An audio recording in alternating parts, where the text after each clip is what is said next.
If you've been following this podcast or potentially you've Googled who Susan Garrett is, you may know that I got my reputation as a professional dog trainer primarily from excelling in the sport of dog agility, where I've won multiple world championships, many U.S. national and Canadian national championships, and have been loving teaching and competing in the sport of dog agility for more than 30 years. Today, I'm going to share with you the 3 biggest mistakes people make when they're training their dogs in the sport of agility. So number 1 thing is people do not focus on having a joyful, engaged relationship with their dogs. One where the dog has an amazing recall, has a brilliant retrieve, and understands very clearly how to be in reinforcement zone, the area that is by your side, that your dogs naturally want to gravitate to that area. Because let's face it, when we're running agility, we don't want our dogs tripping us up or running backwards, barking at us saying, what are you going to do next? We need to get things understood between us in a way that creates a smoothness to the movement, to the relationship, to the dog understanding what you want and what you are seeing in your dog. You get that by focusing first on the foundation of your relationship. All right, so that mistake number 1 people make is they say, my dog could do this. My dog likes to jump, so I'm going to start doing agility. Will your dog come when he's called? Will your dog happily come at your side? Will your dog, when they're running, sit when you ask and down and do all these things? Are they verbally responsive to you? That's what we want as your foundation for agility. Okay, mistake number 2. People focus on the sexy. And the sexy of agility are the items I mentioned right off the top. The obstacles, the weave poles, the dog walk, the A-frame, the tunnels, the jumps.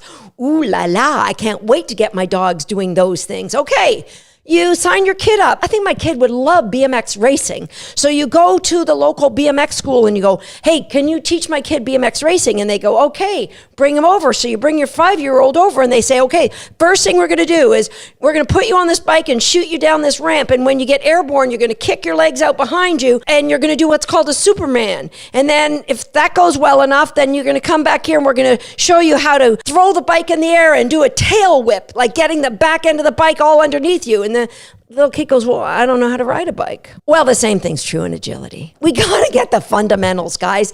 The sexy things don't matter. You can look at the best agility competitors in the world champions, and funny enough, you're going to see a ratio that's very similar to the very novice agility competitors. And that is the time a dog spends on an obstacle compared to the time the dog spends between the obstacle is very similar. So for somebody who's pretty new to agility, let's say they get around the course clean. They don't have a dog going off and visiting somebody. They get around clean. They will spend approximately 50% of the time on an obstacle and 50% of the time between the obstacle.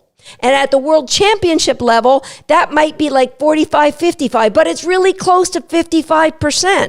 We've looked at all kinds of dogs in all kinds of levels and the height. It doesn't matter. It's all around 50-50, yet people obsess with the obstacles. They want the sexy.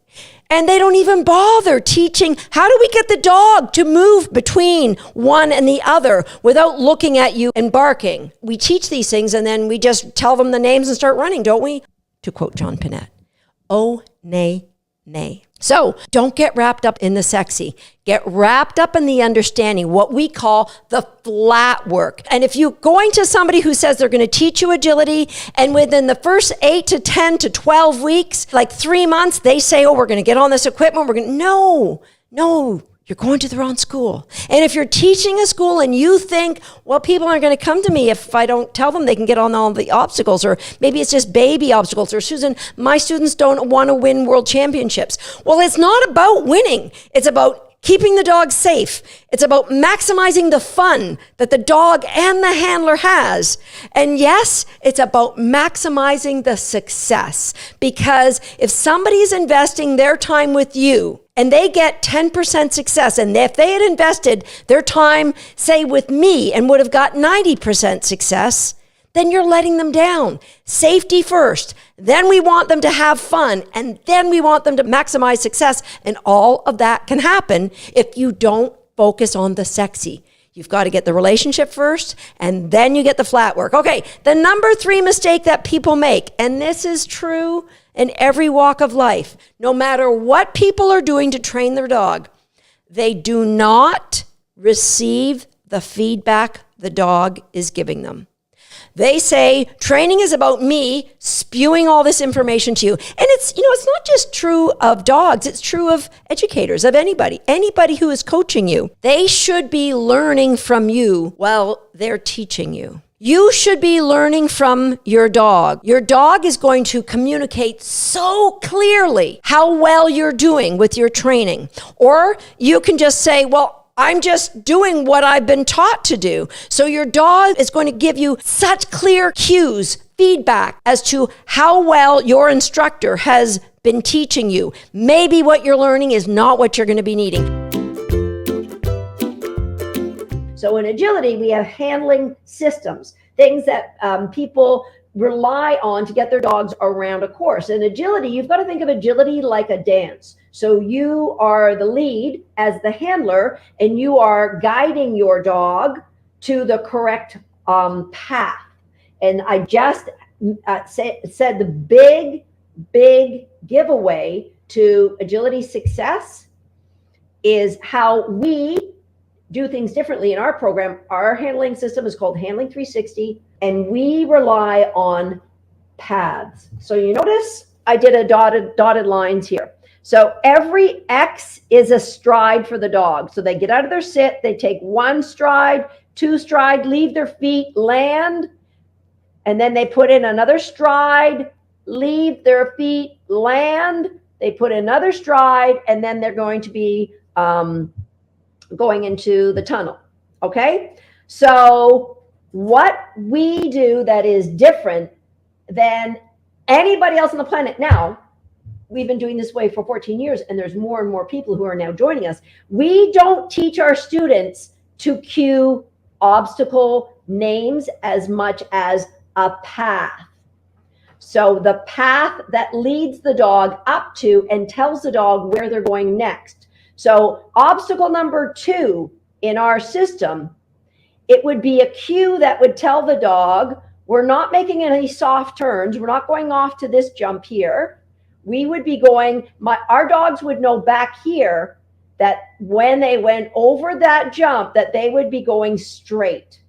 All right? Because it's a path, and it gives the dog information super early. That's number 1. Number 2, I have students, this weekend is the European Open. Woo, woo, it starts today, actually. European Open, and we have students from Handling 360 that are competing at the European Open.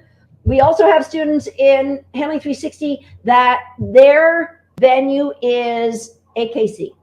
They don't venture out of AKC, so there are things that they don't need that they are doing at the European Open. However, all of those handlers do the foundations the same way, exactly what I'm going to talk to you about today, and they all will have the advantage of cueing those paths. So if you are like some of our students that are at the European Open, super fast runners, young, fit, really fast, they are going to be able to be very close to their dogs, where others like myself, I mean, I'm 61 years old, but I got to tell you, I started my agility career in my late 20s.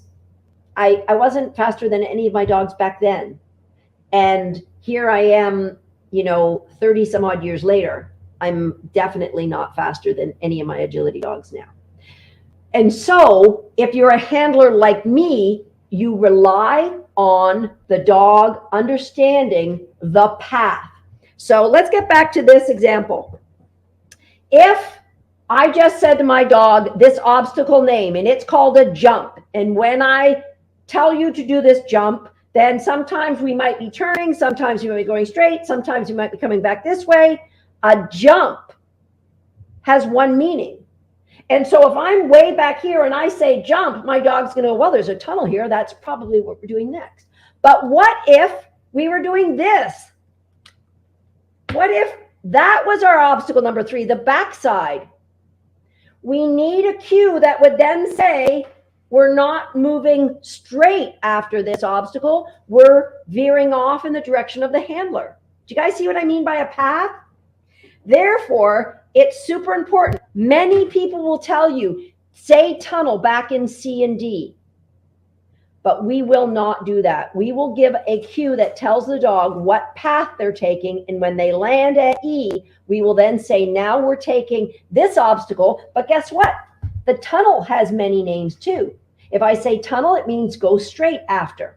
If I say another cue, it's going to mean take a soft turn. Don't look at what's ahead of you. Maybe there's a tunnel right after the tunnel, but don't look at it, because I gave you a cue that is a path to and beyond. And so handling agility this way brings such clarity to the dog. There's no barking and looking up at you. There's no questioning. There's no spinning. And the great news is, for those of us who are not that fast, we level the playing field with those super fast sprinting people.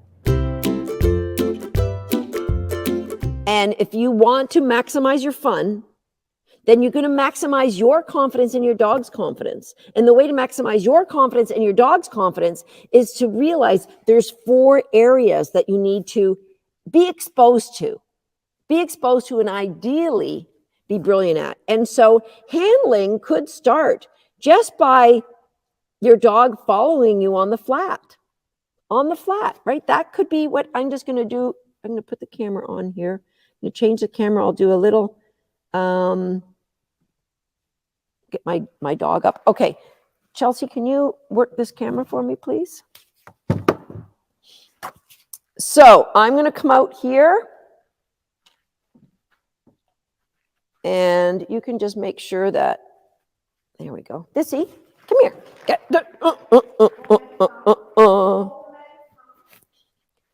a rogue mentum. Okay, so this is handling. I'm not going to do any obstacles. I'm going to do handling, guys. Can you get close?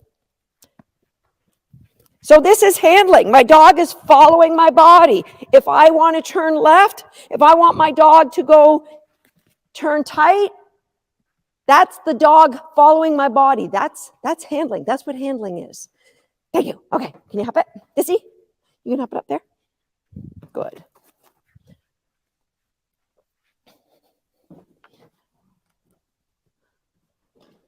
But what we have to do is we have to be able to handle at a bigger level. We have to be able to handle complexities in agility, right? We have to be able to know where our dog is and get distance away from them. And the dog still be listening. So handling is not just about your body, it's about your voice. So handling is about your dog understanding one word means one thing. Does Minty have a little wrap on? Can you just set a jump up over there and I'll do a demo with her. Right, so we need the dog, and I guess it was 10 years ago when I introduced Handling 360 to the world, and I started saying things like la, la, la, to tell the dog to do something. And everybody started saying that we're crazy. The people who were doing this were crazy. Well, guess what? Most of the agility world now knows verbals are important, but a lot of them don't know how to teach it in a way that creates confidence and doesn't create frustration in a dog. And so I'm going to give you this big warning right now. If you're in an agility class and they say to you, you can get your dog in agility competing after an 8-week course, run. Thank them for their time and get out, because you will maximize frustration. You will have a dog at best who will do agility guessing, but at worst will get so frustrated that they don't want to do it. Handling is about a dog absolutely understanding what you want after. It's not about naming obstacles. This is a tunnel. Do a tunnel.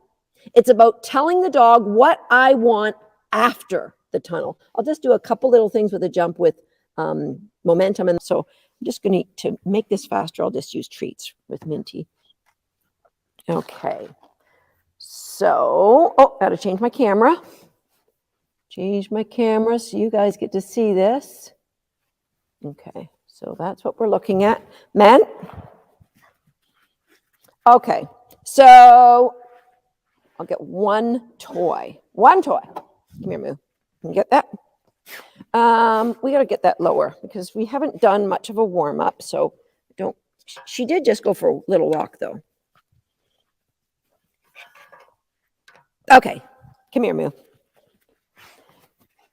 So most people would say, oh, that's a jump. We just tell our dog, come here, at my side. We just tell the dog, jump. Do you see how jump means go as far as you can?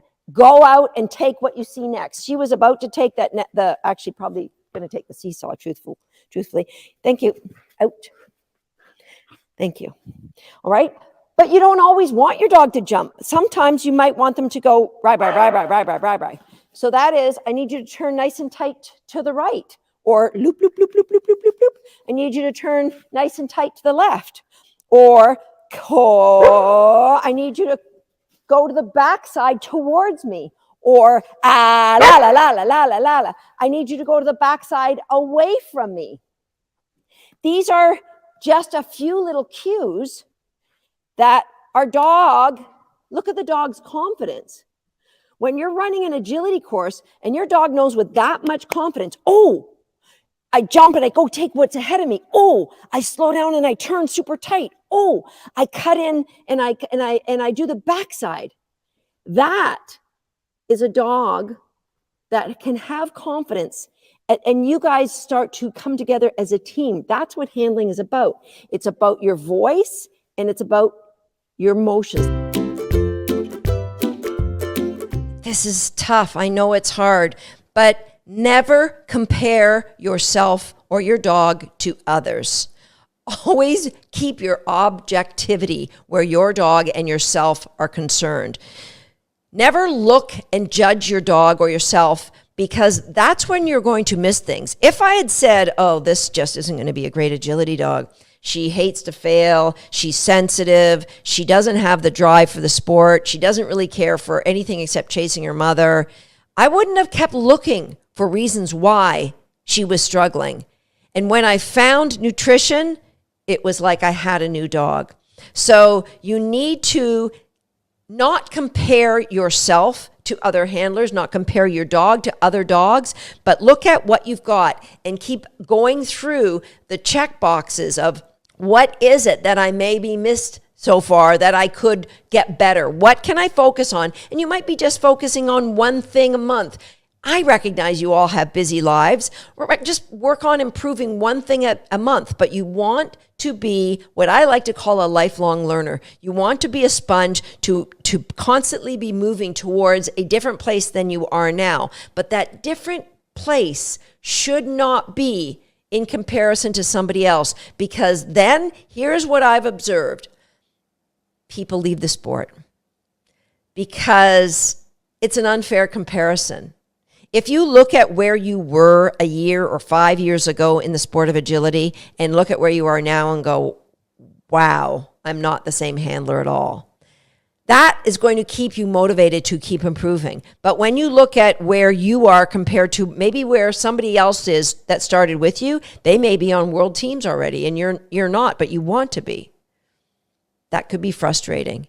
And you're going to find that we don't want to say we are lacking. So then we look at, oh, I need a new dog. You're just not good enough. Or you're not cutting it. Or you need to be better at this. You know, there's an old T-shirt that I used to have that was a big dog T-shirt that said, comparison is the thief of dreams. I don't know where that line came from. Maybe it came from the big dog company. But it is absolutely true. You're going to find more joy in the sport if you keep looking at the healthy gap. And that is where you were and where you are now.